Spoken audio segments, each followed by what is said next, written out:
Good evening, everyone, and welcome to our live coverage of the latest mission from NASA's Kennedy Space Center. I'm Will Robinson Smith. Will be conducting our commentary for the duration of this coverage. We are broadcasting, as we always do, from the Spaceflight Now News Bureau here at KSC. I hope everyone has had a wonderful, restful weekend. And for those here in the United States, a good possible 3-day weekend, as many folks did have today off, being that it is Martin Luther King Jr. Day.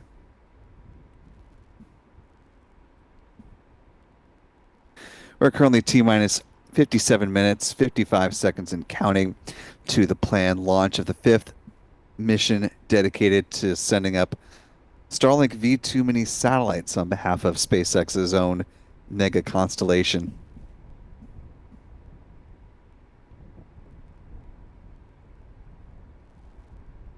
Our Spaceflight Now editor, Stephen Young, is running the technical operations of the broadcast today.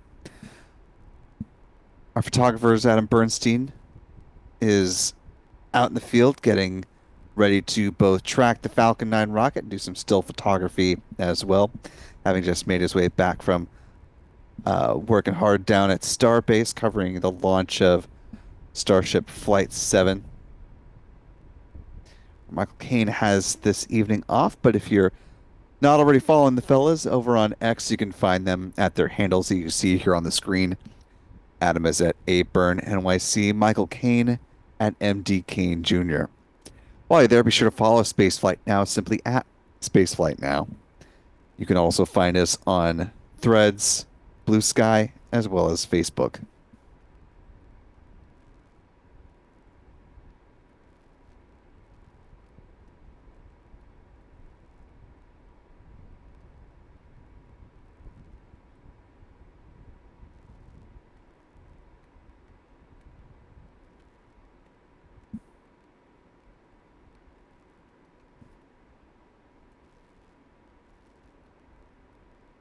In the center of your screen, you're looking at Historic Launch Complex 39A.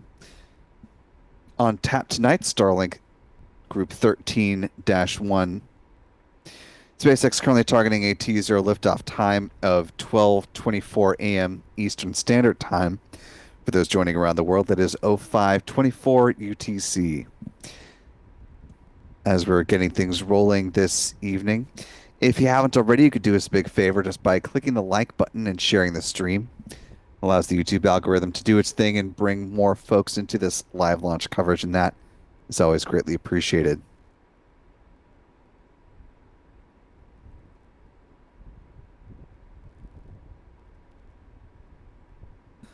Starting to see a little venting from the strong back there. Good sign here at Pad 39A that SpaceX is trending towards launch coming up here in less than an hour.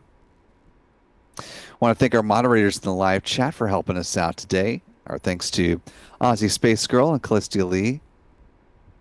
And we'll keep an eye out for any of the other mods who may happen to find their way into the live chat today. If you do see them pop in, be sure to give them a big old hello. This live launch coverage is made possible by our wonderful channel member community here on YouTube.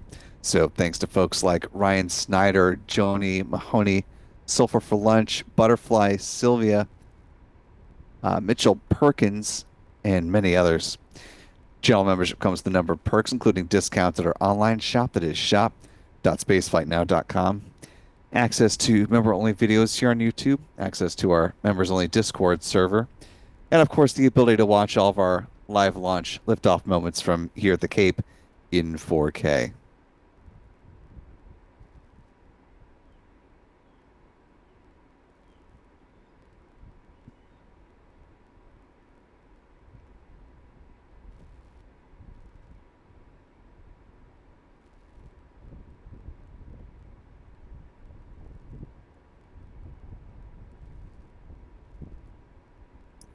And just seeing a note from Callistia saying that Astro Joe, another one of our moderators, will be popping in and out tonight as well. Appreciate that, Astro Joe.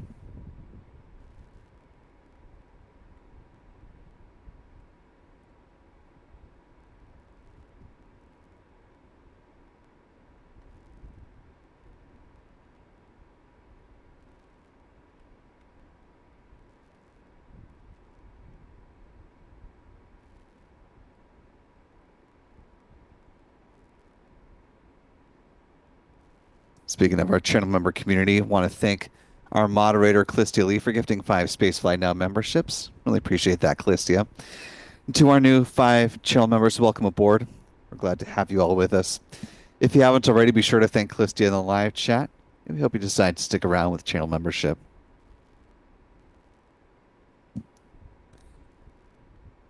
Last little bit of housekeeping. If you have a comment or question about this mission or other goings on in the realm of spaceflight, or just have some kind words to pass along, you can use the YouTube Super Chat feature. And not only will you be giving us some interesting things to talk about as we roll on through the count, but you'll be supporting what we do here at Spaceflight Now, and that, as well as always, greatly appreciated.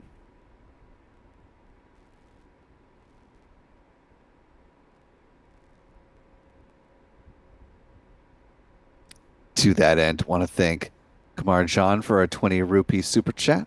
Appreciate that.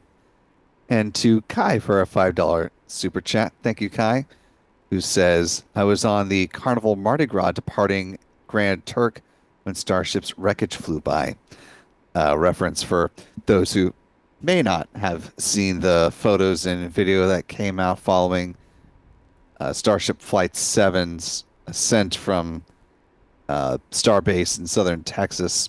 If you didn't happen to be watching the launch or the replays of that video, of course, they were able to catch the Super Heavy booster, but before Starship completed its initial burn, it did break apart.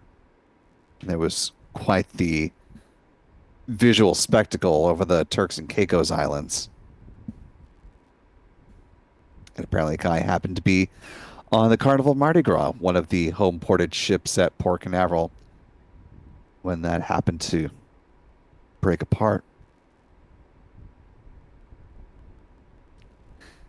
Also want to thank Astro Joe for gifting a Spaceflight Now membership. Appreciate you, Astro Joe. Good to see you this evening.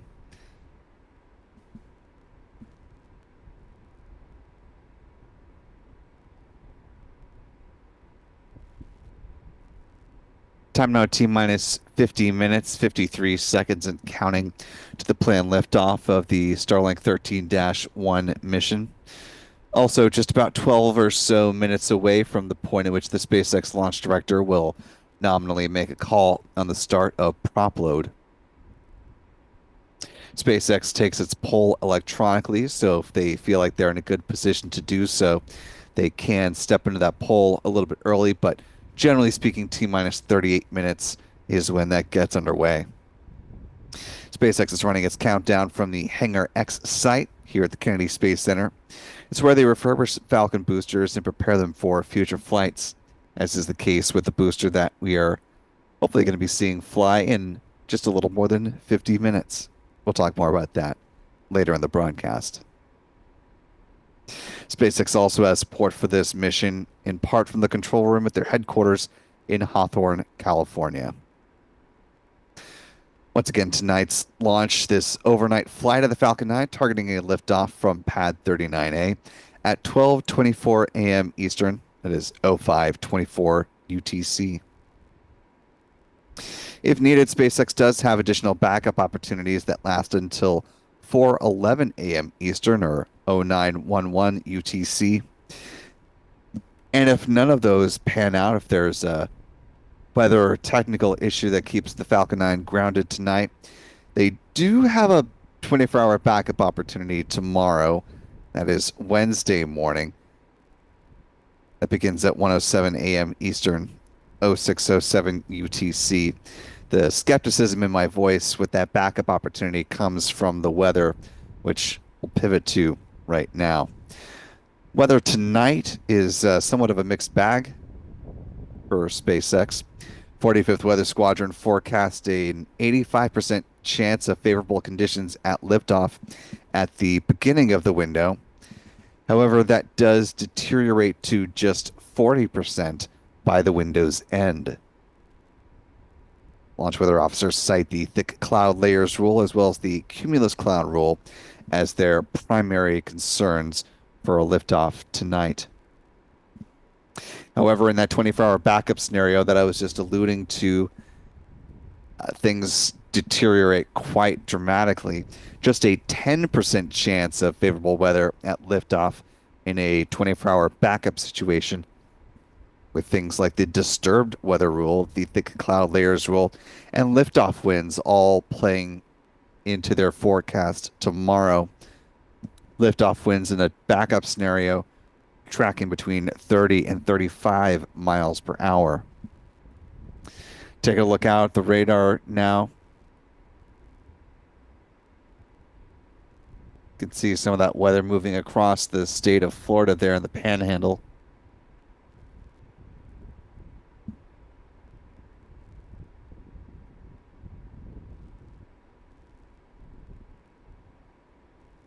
Taking a look at the satellite view of the cloud cover over Florida.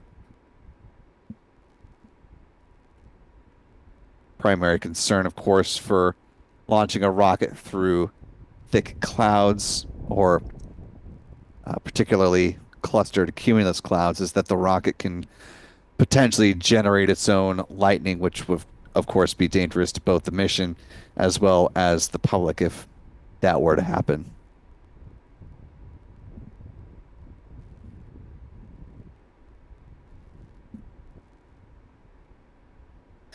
Now, T-minus 46 minutes, 54 seconds, and counting. Let's go ahead and talk about the countdown timeline for today's mission. The nominal steps between here and T0 that we'd look for to see a good liftoff of the Falcon 9 rocket.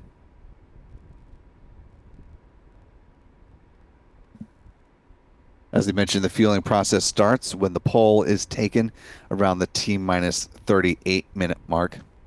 Once fueling gets underway, it starts with the loading of RP-1, or a rocket-grade kerosene, on board the Falcon 9's first and second stages, and liquid oxygen begins flowing on board the Falcon 9's first stage as well.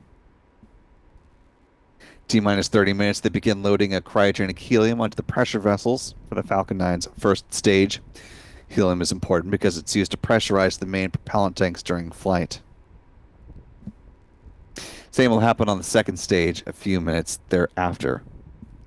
T-minus 23 minutes is when the second stage kerosene tank is full.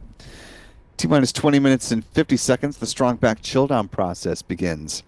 That's when SpaceX is conditioning the feed lines prior to second stage LOX load getting underway.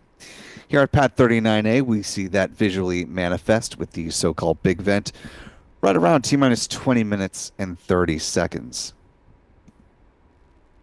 Second stage LOX load begins at T-minus 16 minutes.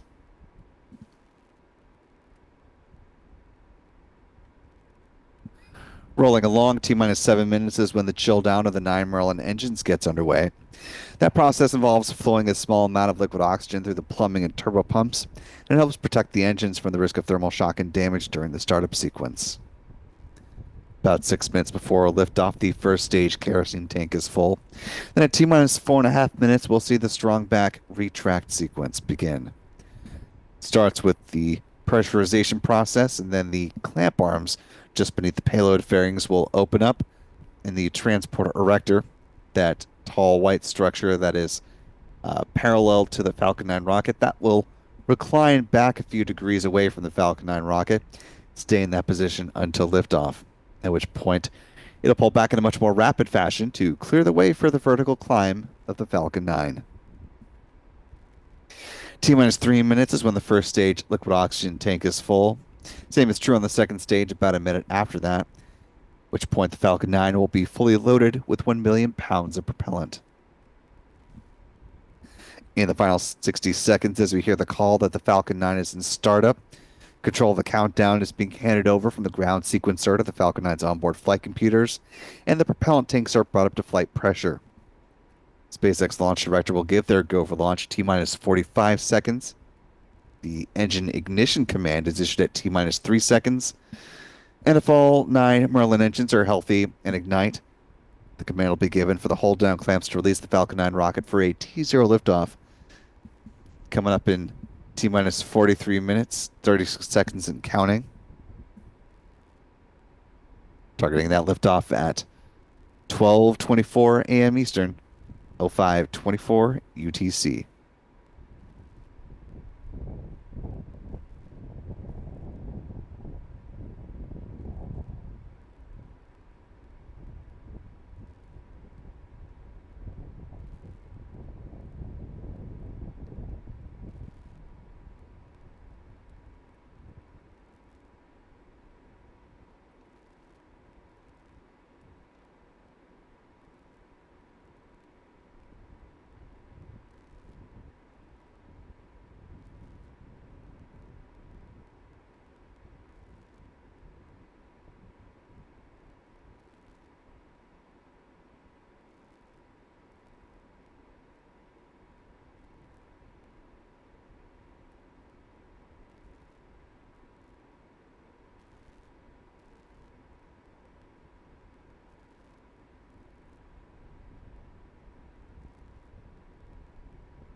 Time now T minus 41 minutes, 36 seconds and counting. Want to thank a few folks in our live chat here. Thanks to David Randall with the $10 super chat. Appreciate you, David. Asking what got me into space and rocket launches. I'll say what got me into space is a very common story that I think a lot of folks in the community will have some variation on this. For me, it was one of my teachers growing up, Mr. K from fifth grade was my educator growing up, and at the elementary school I attended in the Sacramento area, was a big science enthusiast, and especially was excited about space and really got me into it. Seeing my first solar eclipse when I was a kid in Sacramento as well. That was a big factor. I feel like rocket launches came later in life, really towards college and after graduating, really getting into seeing rocket launches and learning more about that. Appreciate the question. Wes Swell with a $5 super chat saying, "Hi, Will. How does SpaceX number their Starlink missions?" That is a good question, and I will have an underwhelming answer, which is we thought we had an understanding, and it seems that SpaceX has wavered from that.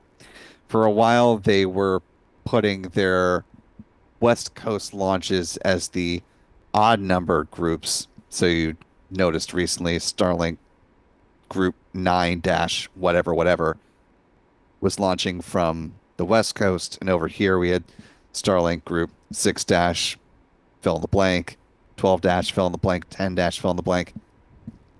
But now we have Starlink 13 dash 1. So it's hard to tell. Joni Mahoney, one of our channel members with a $2 super chat. Good to see you this evening, Joni. Who says, "Go SpaceX, spaceflight now." David Randall with a $10 super chat. Appreciate you, David. And a thanks to channel member Ryan Snyder for gifting us Spaceflight Now membership. Appreciate that, Ryan. To our newest channel member, welcome aboard. We're glad to have you with us. Be sure to thank Ryan in the live chat if you haven't already. And we hope you decide to stick around with channel membership. Now, T minus 38 minutes, 40 seconds and counting. We're just about at the point where SpaceX will be making a decision on whether they are ready to proceed with prop load here for a liftoff at the beginning of the window. Currently still targeting that liftoff at 12:24 a.m. Eastern, 05:24 UTC.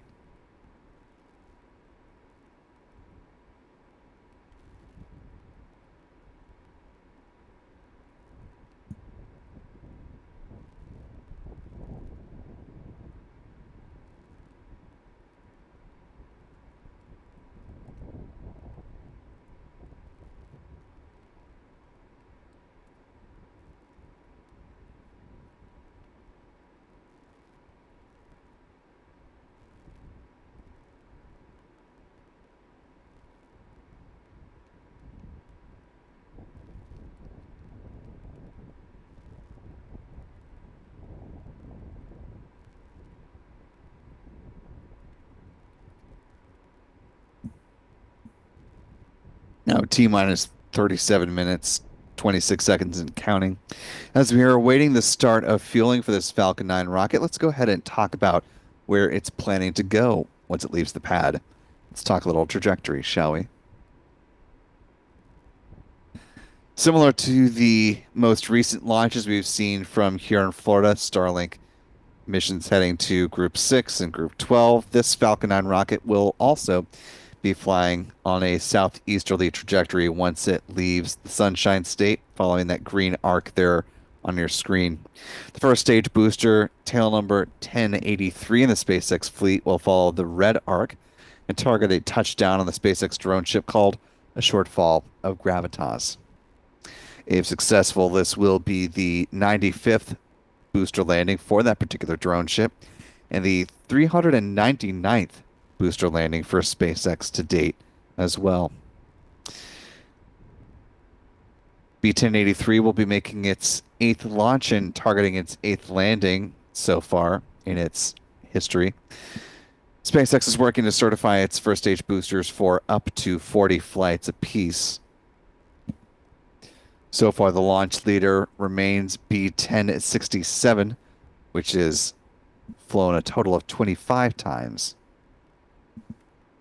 SpaceX also has a couple of boosters with 22 missions each. Those are B-1063 and B-1071. SpaceX will also attempt to recover the fairing halves used on this flight as well.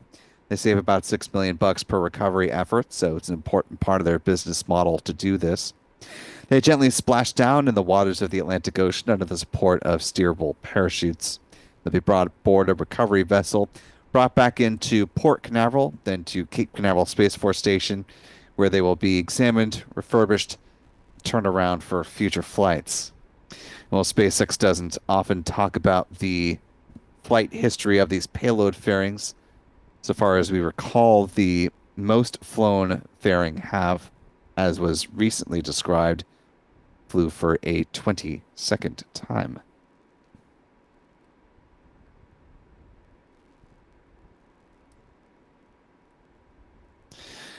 Now, T-minus 34 minutes, 57 seconds and counting.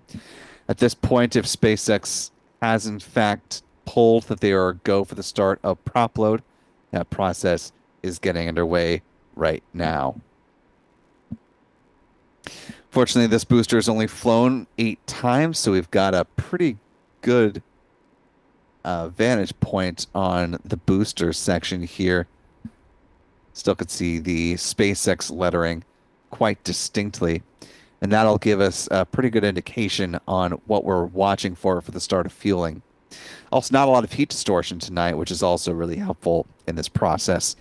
If you look just beneath the X in SpaceX, where you see a change in gradient color there, where it goes from what was the white booster behind the SpaceX lettering, and then you see sort of a hard gray line, and then more of a charcoal color in the booster. Right above that grayish line, that's where we'll start to see frost line form and a little bit of vapor as well as the super cold densified liquid oxygen begins flowing on board the Falcon 9's first stage.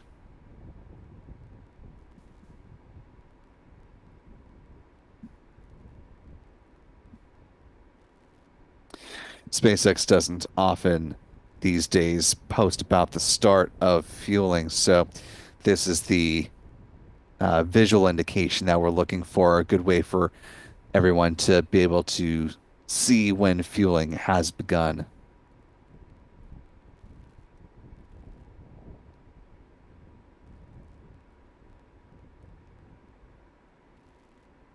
As we're watching for these signs of fueling, as this rocket is getting ready to launch from the Kennedy Space Center, go ahead and note that as of today, the current acting NASA administrator is the center director from here at the Kennedy Space Center, Janet Petro, is tapped to be the acting leader of NASA while awaiting the confirmation process to move forward for now President Trump's nominee, Jared Isaacman, to lead the administration. Now T-minus 32 minutes, 22 seconds and counting. Starting to see that frost line form and certainly seeing that vapor in the area I was describing, which means that SpaceX is both loading its Falcon 9 rocket with propellant now, and they're also locked into that T0 time of 12:24 a.m. Eastern, 05:24 UTC. Since SpaceX uses this particular type of oxygen, they use a load and go style of fueling, which essentially means that once tanking has begun, they are committing to a T0 time.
Time now, T minus 28 minutes, 52 seconds and counting. At this point, SpaceX is loading a cryogenic helium into the pressure vessels on the Falcon 9's first stage.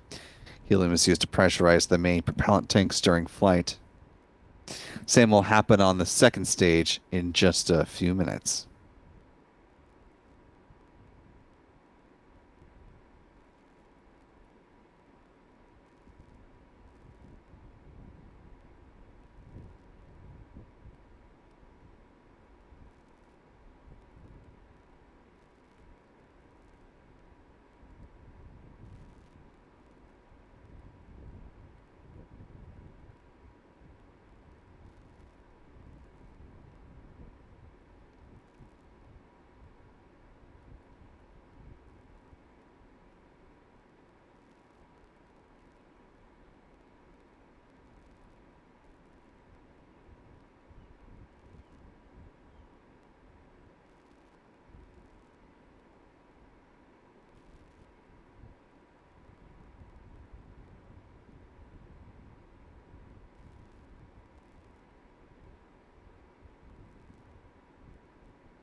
Time now, T minus 26 minutes, 9 seconds and counting.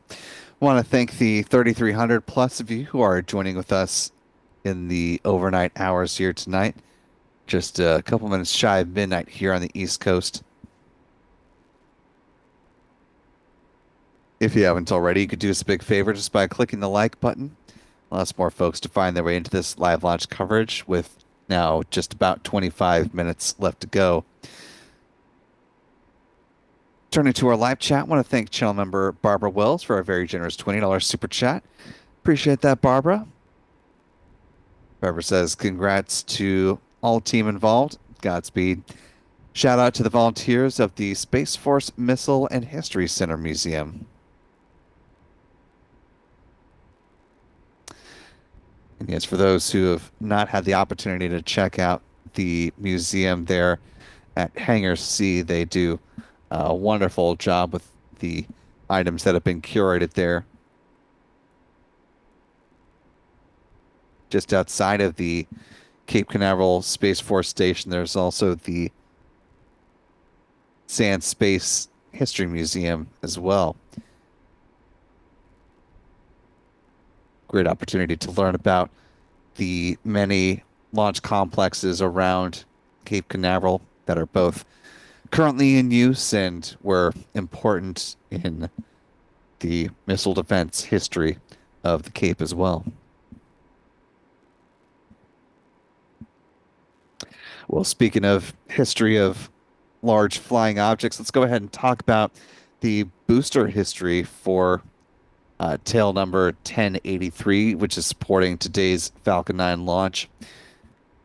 It is going for its 8th flight tonight, having previously launched a whole host of important missions. So let's go ahead and run through where it's been before we take a look at where it's about to go. Its first flight was a mission for NASA. the Crew 8 mission, which lifted off on March 4th of last year, sending 3 astronauts and a cosmonaut up to the International Space Station aboard the Crew Dragon called Endeavour. That was followed up by a couple of Starlink missions. You had Starlink 6-48 on April 10th and 6-56 on May 8th.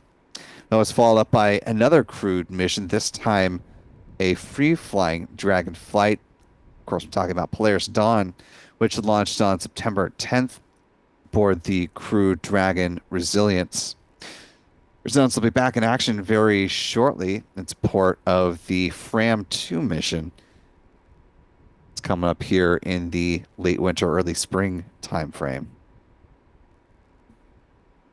Another Dragon flight for this booster on November 5th, the 31st commercial resupply services mission for SpaceX, sending cargo, science, and supplies up to the orbiting outpost, launching on, again, November 5th. The end of that month was another Starlink flight, Starlink 6-65, lifting off on November 30th. And then most recently, you had a mission sending 4 satellites up to geostationary orbit. That was the Astronomers from One to Many mission, lifting off on December 29th. This mission coming up now will mark the shortest turnaround period for this particular booster. If it's able to launch, coming up in 22 minutes and some change, will mark a turnaround time of roughly 23 days.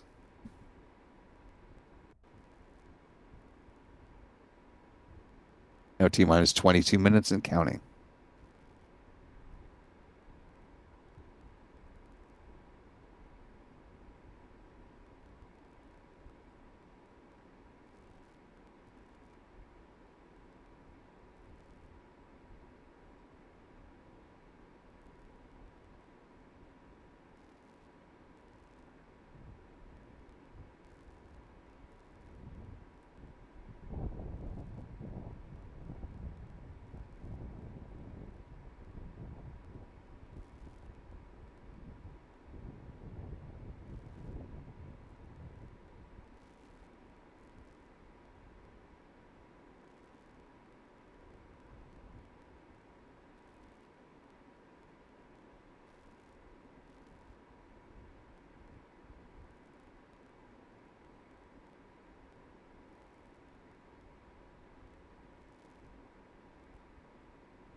Now T-minus 20 minutes, 52 seconds and counting.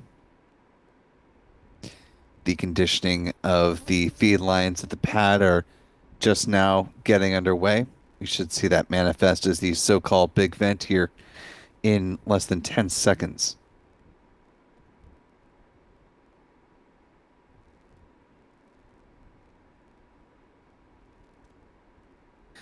And there you see the start of the so-called big vent. SpaceX is conditioning those feed lines prior to second stage liquid oxygen load getting underway.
Now T minus 17 minutes, 9 seconds and counting.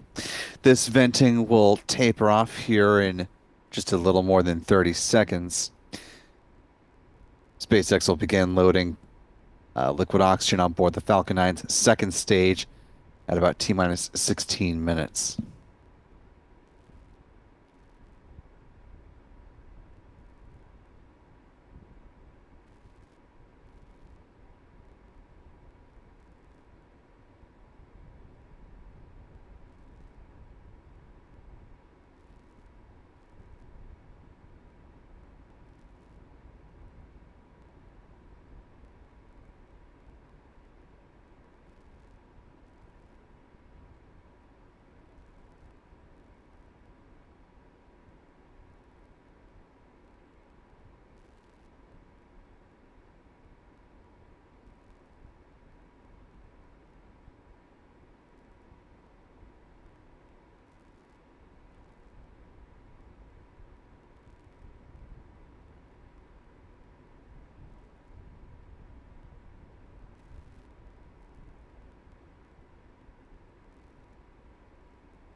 Time now, T minus 14 minutes and counting. This mission set to be SpaceX's ninth Falcon 9 launch of the year so far. Its fifth dedicated Starlink mission as well. Before we go ahead and see this Falcon 9 fly, let's go ahead and talk about the workhorse vehicle for SpaceX. Falcon 9 rocket, which stands about 70 meters or 229 feet tall with a diameter of 3.66 meters or 12 feet. The majority of that made up by the Falcon 9 first stage booster. Once again, this is B1083, which will be making its eighth launch today. At the base of the first stage are the 9 Merlin engines, which gives the Falcon 9 its name, which burn a rocket-grade kerosene and liquid oxygen, producing 1.7 million pounds of thrust. Around the engine compartment are black carbon fiber landing legs that will be used to land the first stage on the drone ship. SpaceX is using the drone ship, a shortfall of gravitas, on today's flight. Above the first stage is the inner stage. This is a composite structure consisting of an aluminum honeycomb core, which is surrounded by carbon fiber. In the image on the right-hand side of your screen, you can see the deployable hypersonic grid fins. These are titanium winglets that provide stability and steering for the Falcon 9 as it comes back through the atmosphere, tail first like a big old dart heading towards the drone ship. At the top of the inner stage are 3 mechanical latches that attach to the Falcon 9's second stage.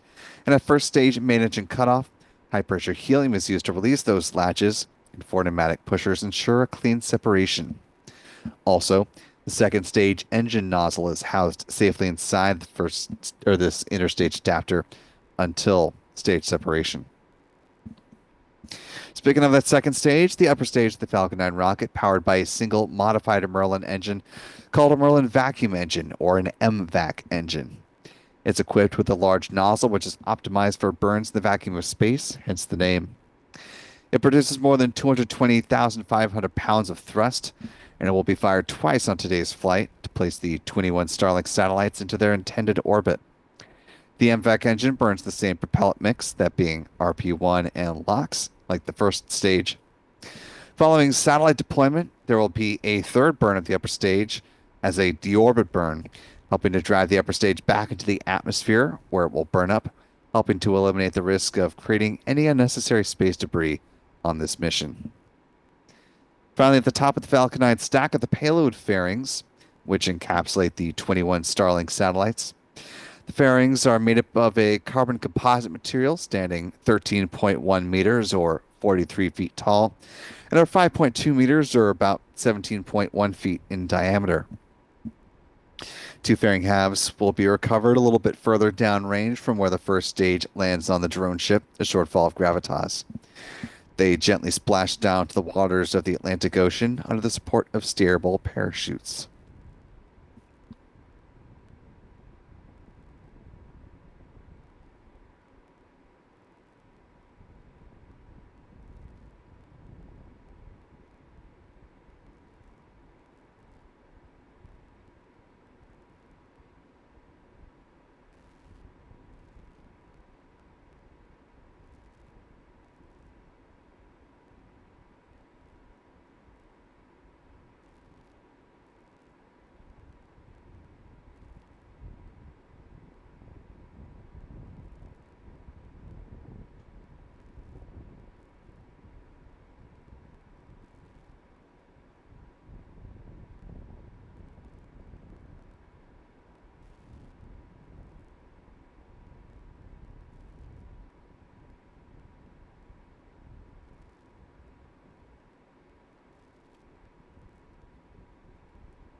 Now T minus 9 minutes, 21 seconds and counting.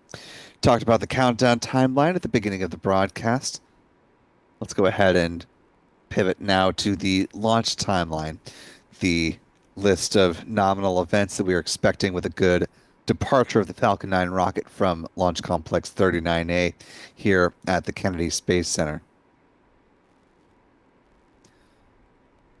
Once the Falcon 9 has achieved a good liftoff, it'll throttle its engines down as it passes through max Q at the point of greatest aerodynamic pressure on the vehicle. Comes around about T plus 1 minute and 10 seconds into the flight. There will then be a few events in fairly rapid succession. We'll see the first stage main engine cutoff, or MECO, at about T plus 2 minutes and 25 seconds. That'll be followed seconds after by stage separation and the ignition of the Merlin vacuum engine on the second stage. Payload fairings will be jettisoned just after the 3 minute mark. Fast forward about 3 or so minutes.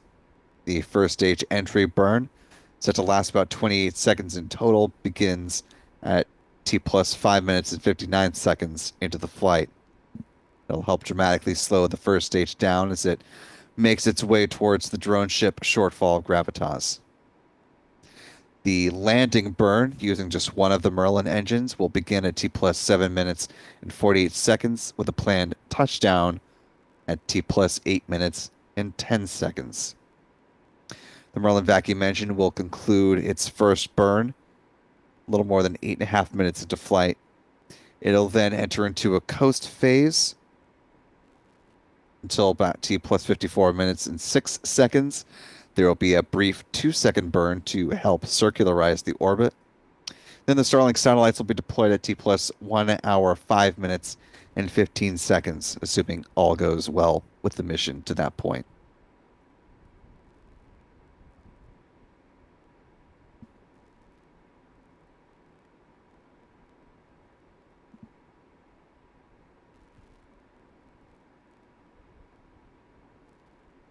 At T minus 7 minutes and counting. At this point, SpaceX is chilling the Merlin engines at the base of the first stage booster by flowing a small amount of liquid oxygen through the plumbing and turbo pumps. This helps protect them from the risk of thermal shock and damage during the startup sequence.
At T minus 5 minutes, 32 seconds and counting. At this point, SpaceX should be done loading RP-1 on board both the Falcon 9's first and second stages.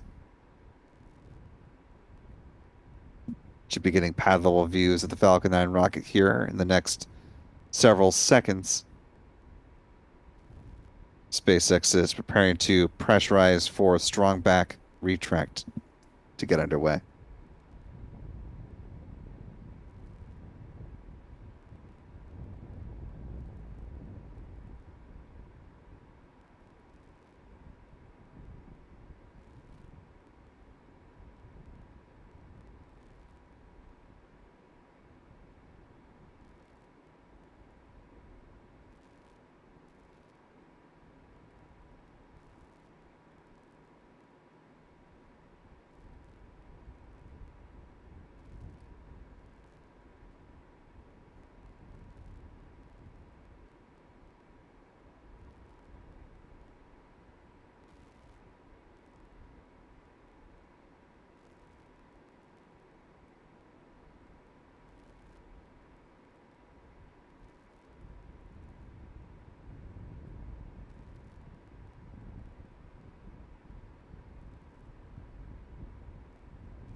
Time now, T minus 3 minutes, 52 seconds and counting. The SpaceX broadcast normally would have started by now, which is why we haven't brought you pad level views or mission audio just yet. Well, SpaceX has begun with a slate. They have not begun to broadcast any imagery or audio through that. Currently T minus 3 minutes, 20 seconds and counting.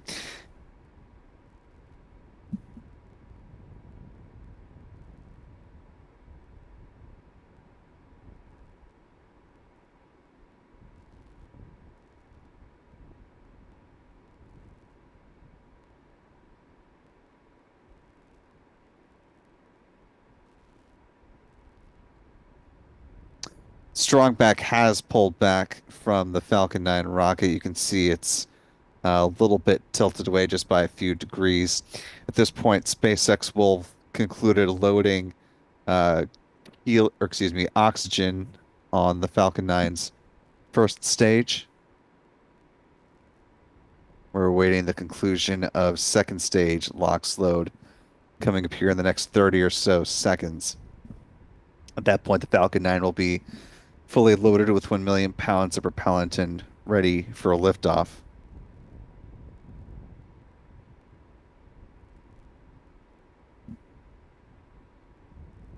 Not to state the obvious, but unless SpaceX does correct whatever's going on with its broadcast, We will A, again, not be able to bring you mission audio during this flight, and B, not be able to provide any onboard camera view since we don't independently control that, of course.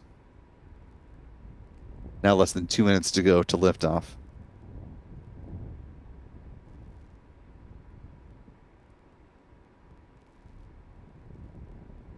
Now seeing the ground gas closeouts. SpaceX is removing any additional liquid oxygen from the feed lines there at the pad.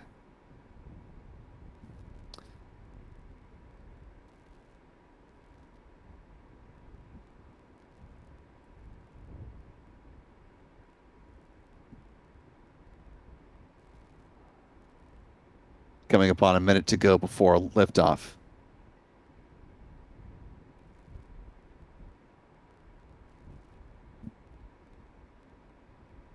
T-minus 1 minute and counting.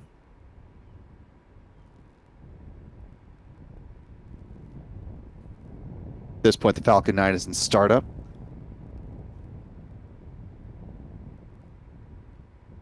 Normally, right about now is when the SpaceX launch director will give their go for launch. Again, because SpaceX is not putting out their own audio or video, we're not hearing those callouts.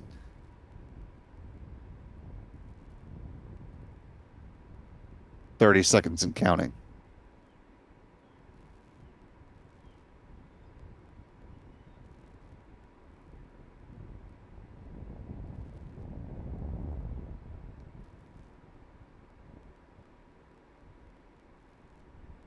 And here we go. In 10, 9, 8, 7, 6, 5, 4, 3, 2, 1. Engine ignition and liftoff of the Falcon 9 rocket on the Starlink 13-1 mission. The Falcon 9 has cleared the tower.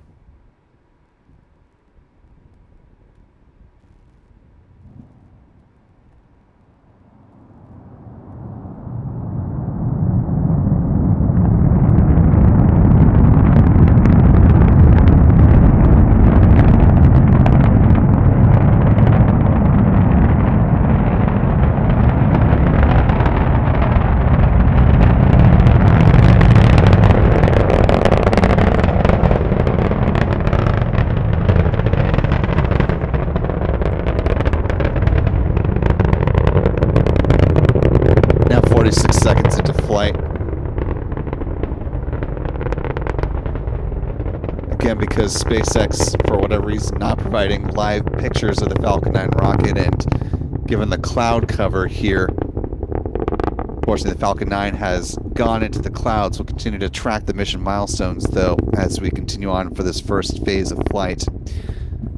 Falcon 9 will be throttling down its engines, getting ready to pass through max Q, the point of greatest aerodynamic pressure on the vehicle.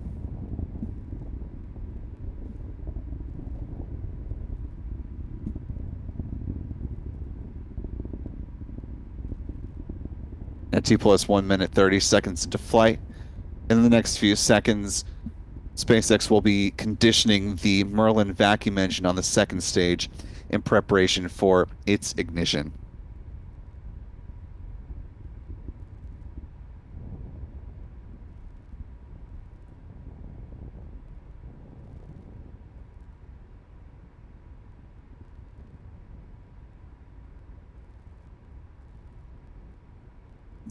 Now T+2 minutes into flight.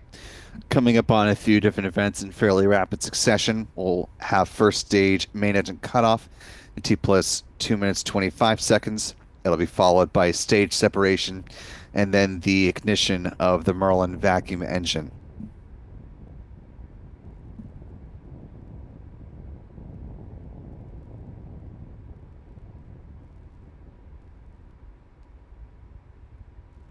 At this point, we've got MECO, stage separation.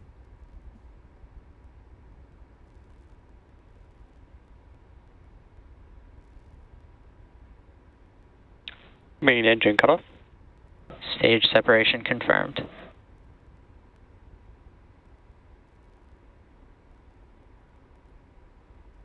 And back ignition.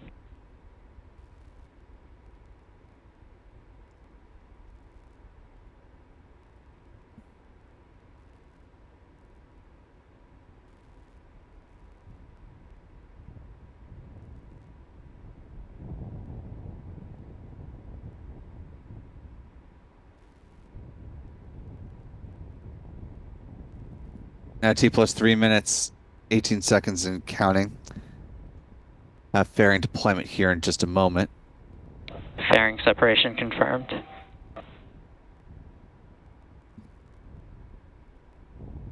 No onboard camera views of fairing separation, but you did hear that call out from SpaceX. Unclear what may have happened to their broadcast initially, but it has now reappeared midway into the flight. We're now T plus 3 minutes, 52 seconds and counting. Next milestone set to begin is coming up at T plus 5 minutes and 59 seconds with the start of the first stage entry burn. That burn lasting about 28 seconds in total. Nominal trajectories.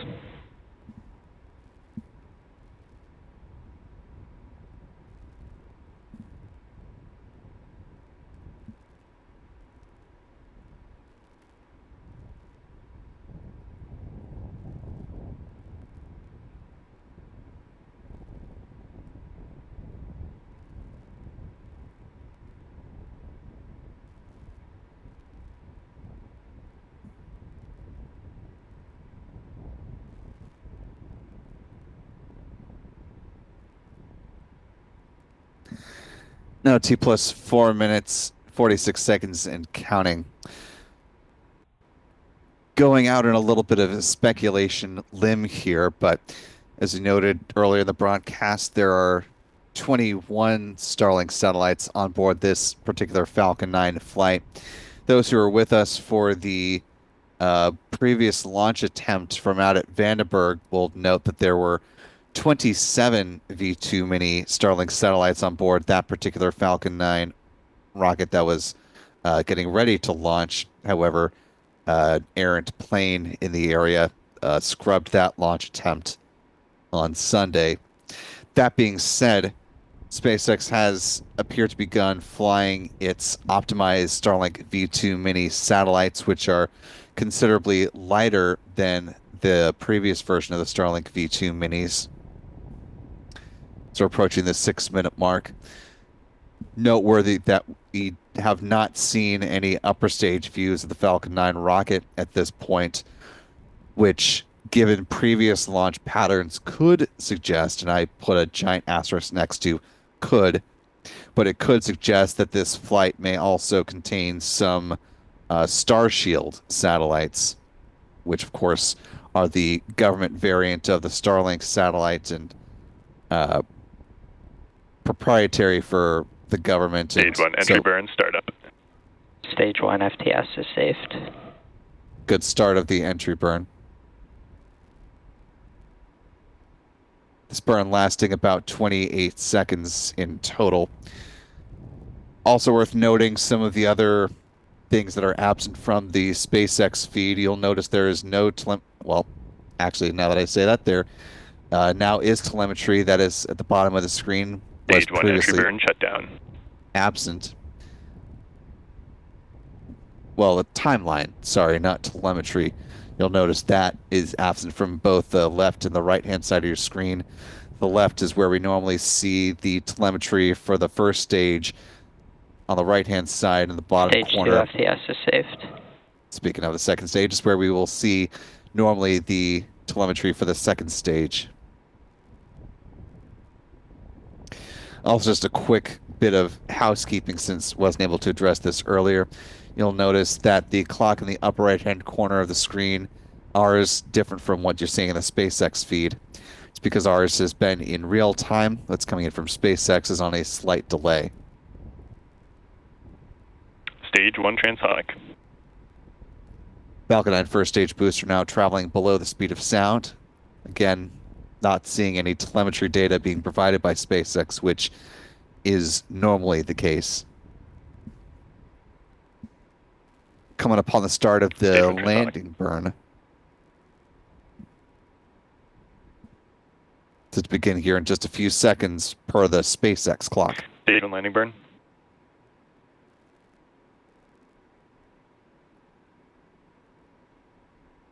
Ignition of just one Stage 2 terminal guidance. Engine there on the booster stage. Drone ship views should be coming up shortly.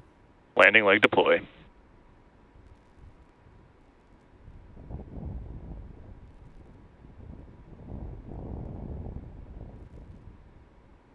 Stage 1 landing confirmed.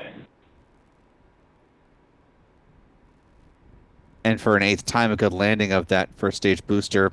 And again, no upper stage views, quite conspicuous.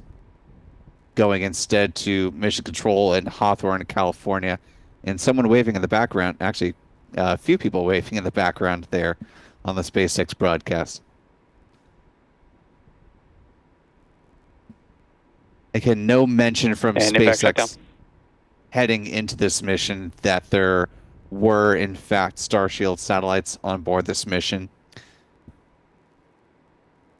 I'll say, given the peculiarness of this and no mention ahead of time, this mission does feel very much like, I believe it was the NROL 126 flight, where there were 20 Starlink satellites on board and an undisclosed number of Starshield satellites. This may be the inverse of that, where this is being advertised as a dedicated Starlink launch, when in fact there may be some number of Starshield satellites on board as well.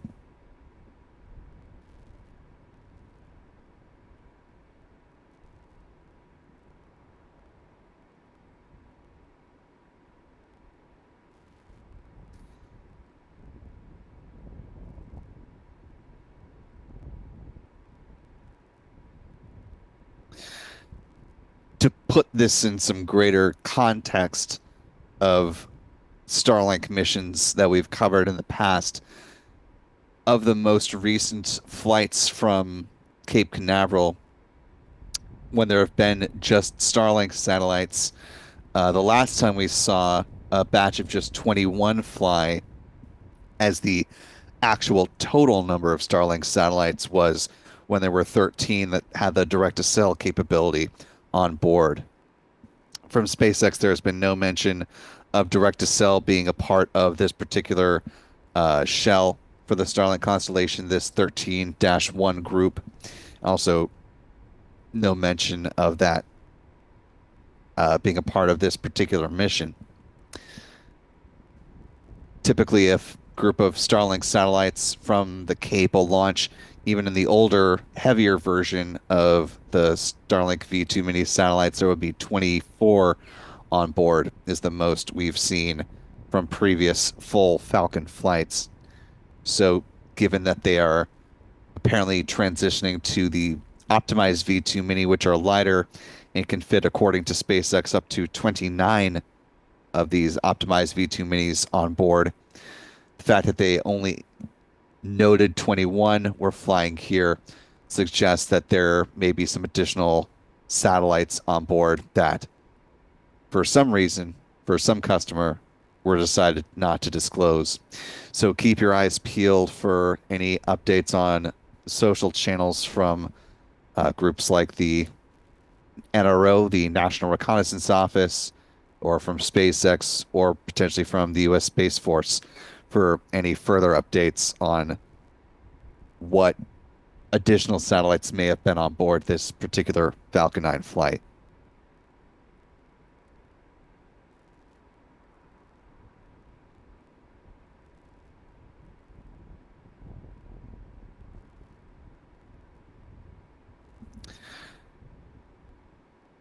Post-satellite deployment, there would be a cataloging of the total number of objects deployed from any particular rocket launch. While not disclosing what they are, it will give us a complete cataloging of how many satellites were on this mission. So if the number of Starlinks being 21, that number remains static, we should get some additional information in the coming hours or day or so as to the full deployment here. So we may not get an answer to what all was on this flight for just a little bit, but that's where we currently stand at this point in time.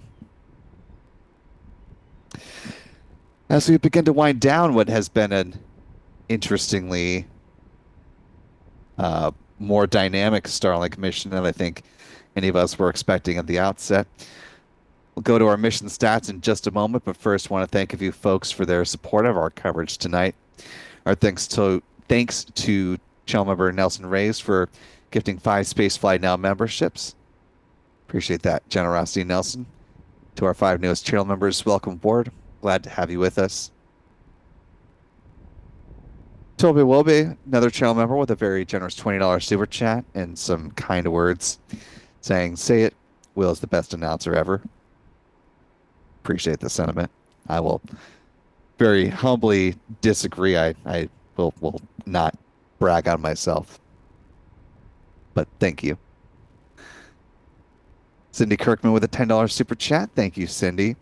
Captain Action marking 1 month with us as a channel member. Appreciate you sticking with us, Captain Action. Says, thank you, Will Robinson. It's Astro Kid joining us with channel membership at the pad leader level. Welcome aboard, Astro Kid. We're glad to have you with us. And our moderator, Callisti Lee, marking 16 months with us as a channel member at the launch director level. Says, thanks, Will, and all of Spaceflight Now. Awesome job as always. Hit that like button, all.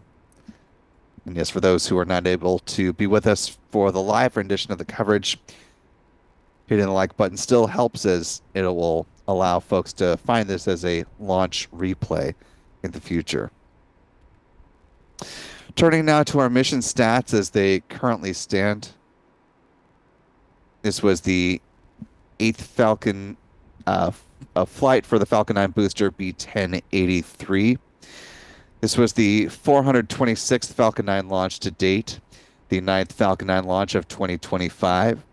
The 370th Falcon booster reflight, or the launch of a booster that has flown at least once.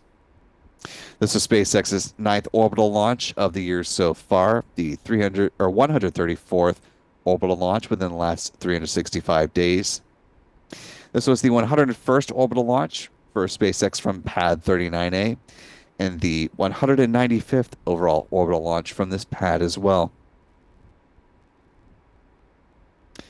Here's where the bar chart currently stands for SpaceX flights so far on the year.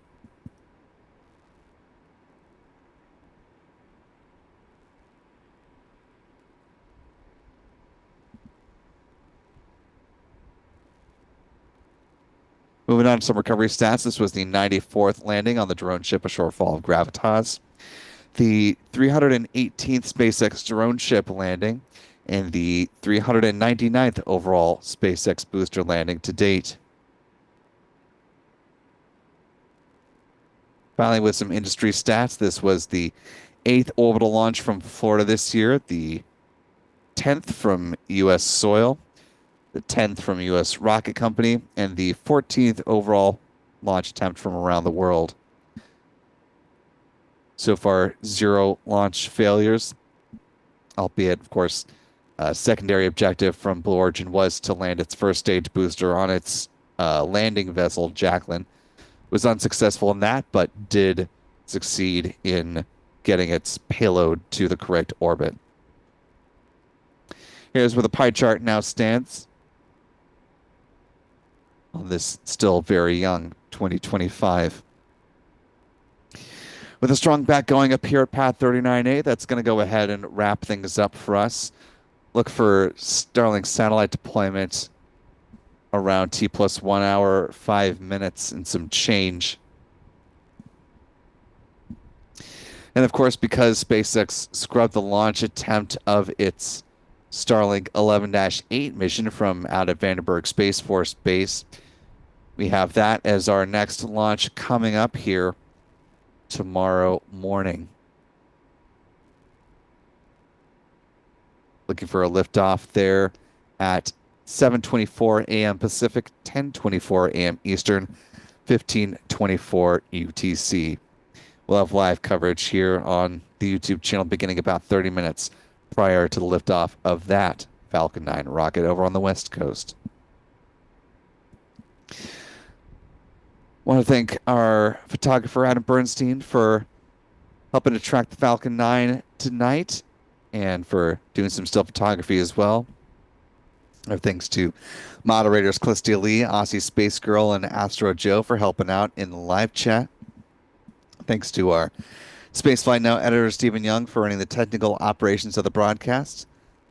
Most importantly, thanks to you for wherever you've been watching from so far in tonight's show.